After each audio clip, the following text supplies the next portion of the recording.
Semangat inovasi. Nah, kita bertemu kembali di pembahasan mengenai data ingestion.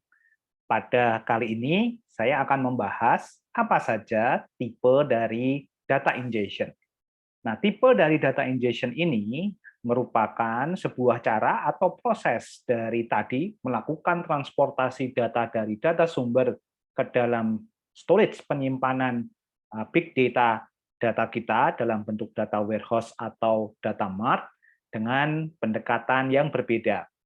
Nah, di gambar samping saya itu ditunjukkan bagaimana sebenarnya data ingestion ini memiliki posisi yang sangat sentral dan sangat penting dalam menghubungkan sumber data dengan media atau tempat menyimpan datanya. Karena bagaimanapun sebagai sebuah proses panjang, data ingestion ini nanti akan menjadi peran sentral ketika data dialirkan data sumber ke dalam data warehouse, yang kemudian dari data warehouse ini akan digunakan dalam proses-proses data berikutnya, baik itu untuk melakukan data analytics, data science, ataupun yang lainnya. Nah, ibaratnya seperti kereta api, maka data ingestion ini seperti penyambung rel antara lokomotif dengan gerbong dan gerbong berikutnya. Sehingga kalau misalnya ini tidak saling terkait dengan baik, tidak saling terpaut dengan baik, maka aliran data tidak akan bisa terhubung satu sama lain. Nah, rekan-rekan sekalian, di dalam gambar yang ilustrasi yang saya sampaikan di sini, ditunjukkan bagaimana ketika kita punya data source, baik itu berupa file, berupa web base, berupa API, itu bisa dialirkan atau ditransport datanya dari data sumbernya tadi dengan cara streaming atau batch atau menggunakan CDC atau menggunakan Lambda proses. Nah, proses ini kemudian nanti akan ditampung dan juga akan disimpan dalam data warehouse. Nah, itu adalah mekanisme atau tipe dari bagaimana data ingestion itu berjalan. Sehingga rekan-rekan sekalian, kita mengenal dalam data ingestion ada 3 tipe data ingestion. Yang pertama adalah real-time data ingestion, yang kedua adalah batch-based data ingestion, dan yang terakhir adalah Lambda architecture based data ingestion. Dari penamaan jenis data ingestion, kita sudah langsung bisa menangkap apa makna dan proses yang ada di dalamnya. Nah, mari kita bahas satu persatu dari sudut pandang proses yang berjalan di masing-masing jenis dari data ingestion. Ketika kita bicara mengenai real-time data ingestion, maka sebenarnya kita melakukan proses pengkoleksian atau pengumpulan data dan juga mentransferkan, mengalirkan data dari sumber ke dalam data warehouse tadi menggunakan suatu mekanisme atau tools yang kita sebut sebagai CDC atau Change Data Capture.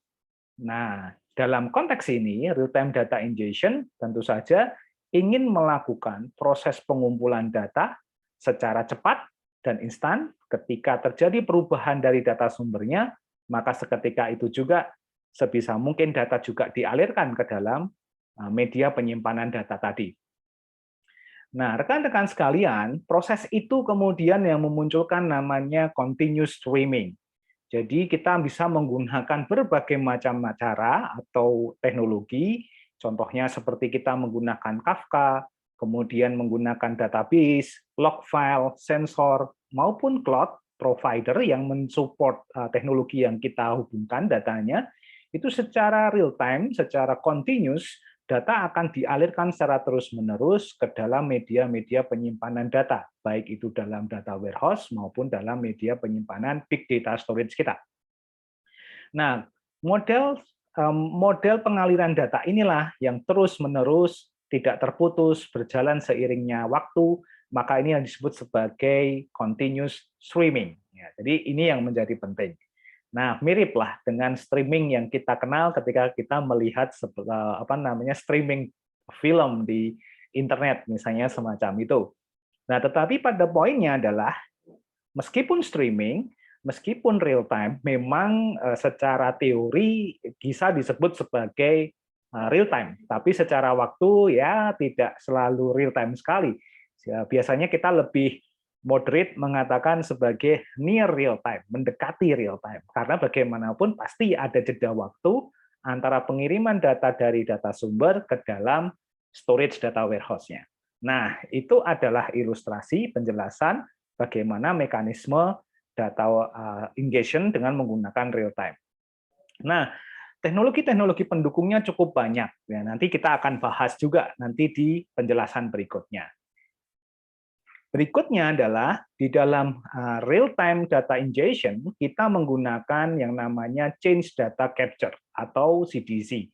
Nah, CDC ini memang mekanisme dan juga sekumpulan tools yang bekerja secara baik sekali untuk menangkap data yang berasal dari sumber, termasuk perubahannya yang terjadi dalam kurun waktu yang sangat singkat, dan seketika itu juga atau instantly dikirimkan ke dalam data warehouse atau target databases. Nah, meskipun bentuknya hanya simple seperti change data capture, yang dilakukan oleh CDC ini cukup menarik. Karena apa?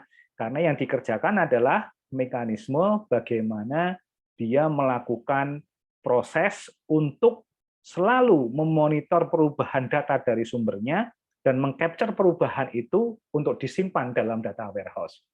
Nah, sebagai contoh, misalnya saya punya tool sensor atau Internet of Things sensor mengenai suhu ruangan misalnya, ketika terjadi perubahan suhu ruangan per periode waktu, maka pada periode waktu itu juga sistem akan mengcapture datanya dan menyimpannya dalam data warehouse. Sehingga kita memiliki suatu bentuk dataset atau data terkumpul dengan bentuk time series yang lengkap. Tentu saja dalam mekanismenya bisa saja terjadi suatu masalah sehingga data dalam time series tertentu, dalam sequence tertentu itu tidak bisa berhasil kita dapatkan datanya. Bisa jadi karena Internet of Things-nya sedang bermasalah, atau mungkin media transmisi komunikasi datanya juga sedang bermasalah. Atau yang terakhir, data warehouse kita juga sedang bermasalah. Nah, itu sudah sangat biasa sekali dalam big data arsitektur. Tapi yang terpenting rekan-rekan sekalian, dengan kita menggunakan change data capture, kita bisa memaksimalkan bagaimana kita bisa menangkap semua momen data yang terjadi perubahan dari data sumber masuk ke dalam data warehouse yang kita miliki. Nah, itu adalah konsep dari real-time data ingestion. Nah, sehingga teman-teman bisa membayangkan kalau kita implementasikan, misalnya untuk menangkap data dari sosial media, misalnya Twitter atau mungkin Instagram, yang setiap waktu itu terjadi update, maka kita bisa menggunakan mekanisme real-time data ingestion dengan menggunakan change data capture seperti ini. Jadi semacam itu. Nah, tentu saja ini akan menjadi menarik, memantik bagi rekan-rekan sekalian untuk kemudian berinovasi dan menginisiasi kalau kita memiliki sumber data tertentu, bagaimana sebaiknya kita mengambil datanya. Jadi semacam itu. Nah, kita akan melanjutkan diskusi kita tentang data ingestion type di model berikutnya. Semangat inovasi!